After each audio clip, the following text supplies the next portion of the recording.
Dear Heavenly Father, salamat sa pagiging matyaga sa akin. Salamat sa hindi mo pagsuko sa akin.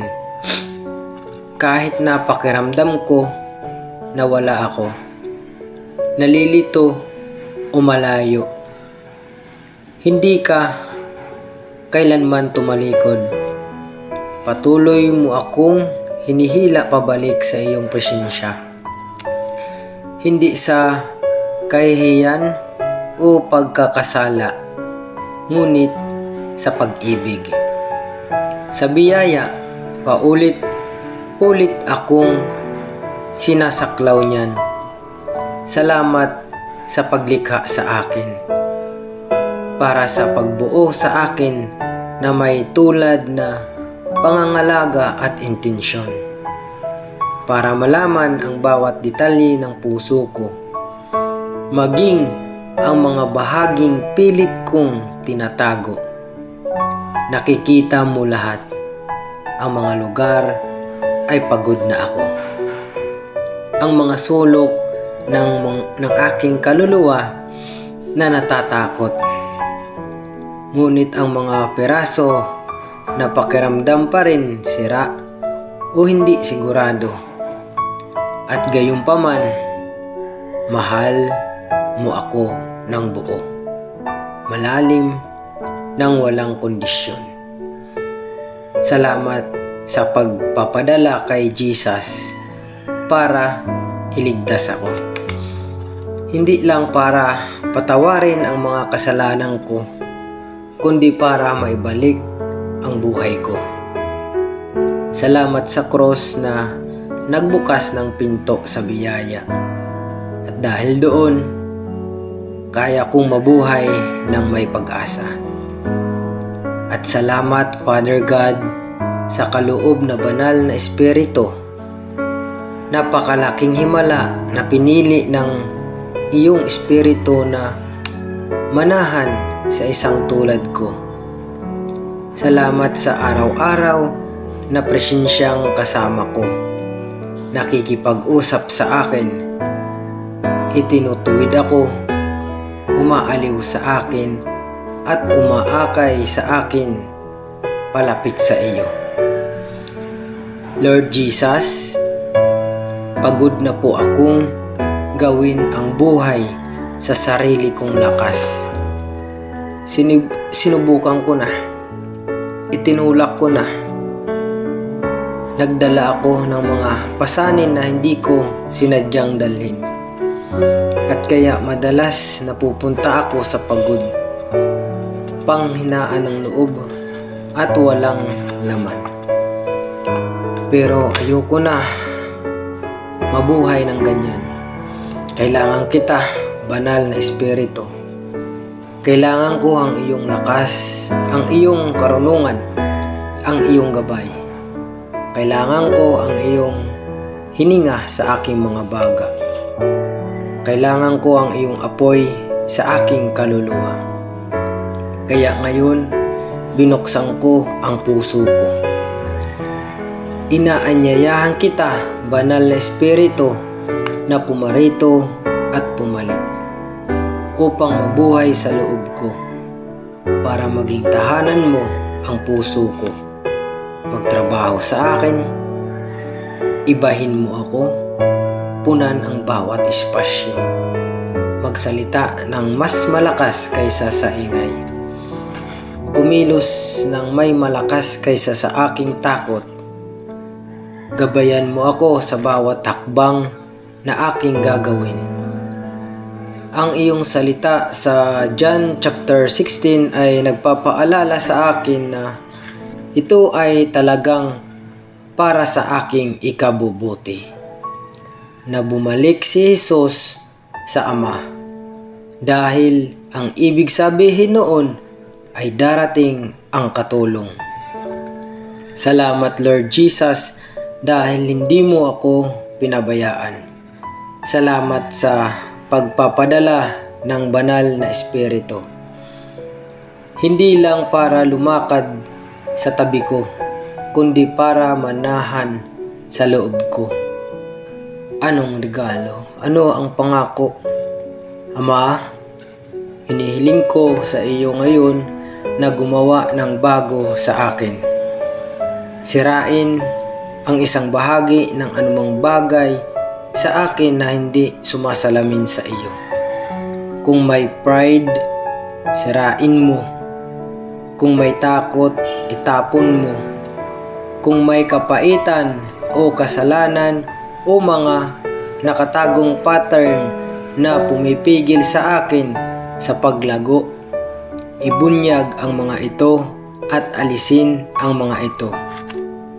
Yanigin ang puso ko, yanigin ang aking kaluluwa, yanigin ang buhay ko.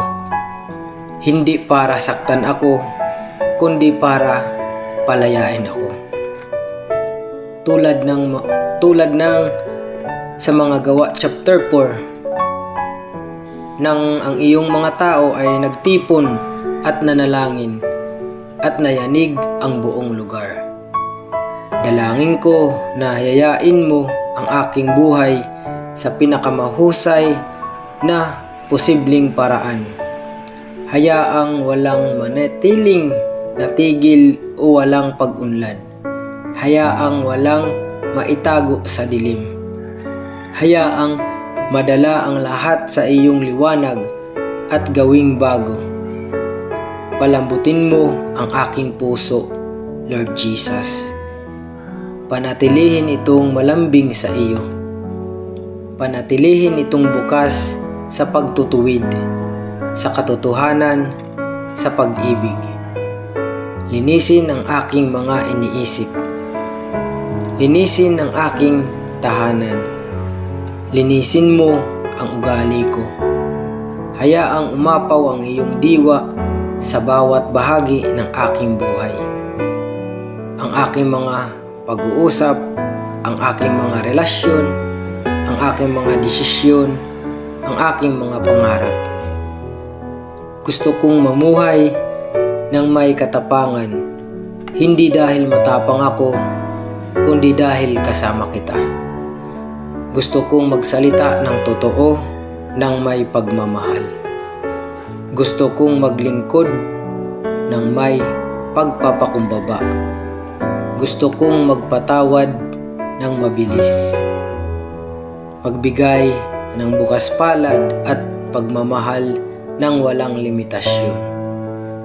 Ngunit alam kong hindi ko ito magagawa sa sarili kong kakayahan.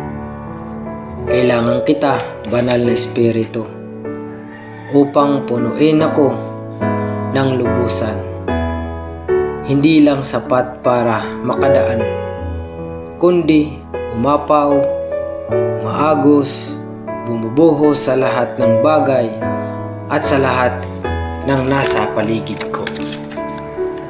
Itaboy ang pag-aalala, patahimikin ang pagkabalisa, hugasan ang mga alinlangan na bumubulong ng kasinungalingan.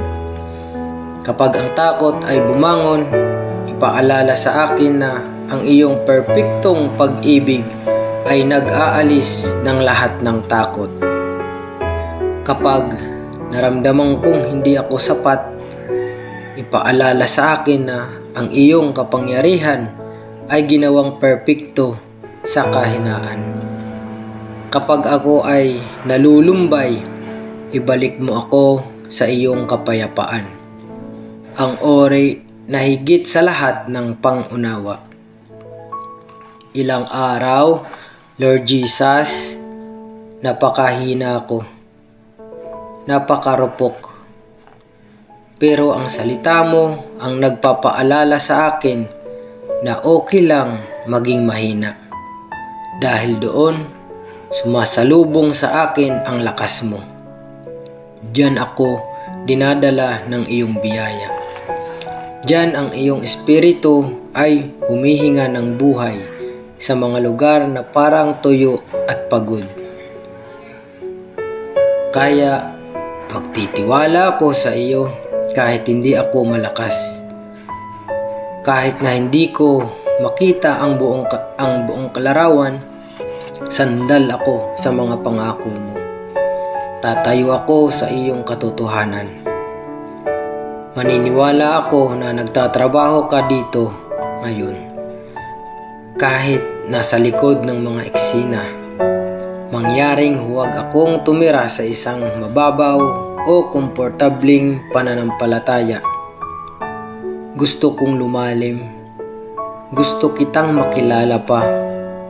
Gusto kong marinig ang boses mo sa tahimik at pakiramdaman ang iyong presensya sa karaniwan. Gusto kong mamuno ako hindi ng mga damdamin o mga pangyayari, kundi ng iyong espiritu. Turuan mo akong makinig upang magtiwala at sumunod sa iyo. Kahit na ang daan ay hindi pamilyar. Sirain ang aking buhay, Lord. Pero huwag mo akong hayaang mahulog. Panatilihin mo akong nakaugat sa katotohanan. Panatilihin mo akong nakaangkla sa pag-ibig. Ingatan mo ako kung sino ka. Ang salita mo ay maging matatag na pundasyon sa ilalim ng aking mga paa, at ang iyong espiritu, ang kumpas na gumagabay sa aking mga hakbang. Ipaalala sa akin araw-araw na hindi ako nag-iisa. Ipaalala mo na kasama kita sa bawat mataas at bawat mababa, sa paghintay, sa paglalakad, sa paggala-gala. Ikaw ang kasama ko palagi. Kaya ngayon, Lord Jesus Christ, sumuko na naman ako. Bawat parte ng buhay ko, bawat takot, bawat kahinaan, bawat plano, inilalagay ko ang lahat sa iyong mga kamay. At ipinagdarasal ko ang lahat ng ito sa makapangyarihan at banal na pangalan ni Jesucristo. Amen. Thank you, Father God. Thank you, Lord Jesus Christ. Thank you, Holy Spirit.